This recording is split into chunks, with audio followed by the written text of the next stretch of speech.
नर्मदे सिन्धु कावेरी जलेऽस्मिन् सन्निधिं कुरु। दीपज्योतिर्परं ब्रह्म दीपज्योतिर्जनार्दनः दीपो हरतु मे पापं दीपज्योतिर्नमोऽस्तुते।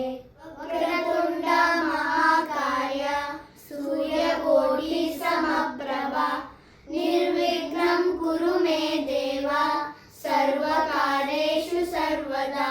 वसुदेवसुतं देवं कंसचाणूरमर्दनं देवकी परमानन्दं कृष्णं वन्दे जगद्गुरुं। गुरुर्ब्रह्मा गुरुर्विष्णु गुरुर्देवो महेश्वरः गुरुर्साक्षात् परब्रह्म तस्मै श्री गुरवे नमः। नमस्ते शारदा देवी काश्मीरपुरवासिनी त्वामहं प्रार्थये नित्यं विद्यां बुद्धिं च देहि मे।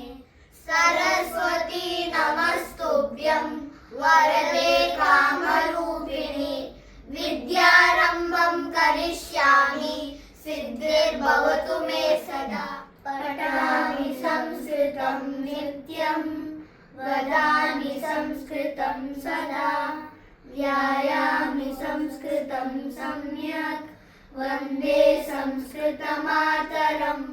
ब्रह्मार्पणं ब्रह्महविः ब्रह्माग्नौ ब्रह्मणाहुतं ब्रह्मेण तेन गन्तव्यं ब्रह्मकर्म समाधिना। चरणकृतं वाक् कायजं कर्मजं वा श्रवणनयनजं वा मानसं वापराधं विहितमविहितं वा सर्वमेतत्क्षमस्व।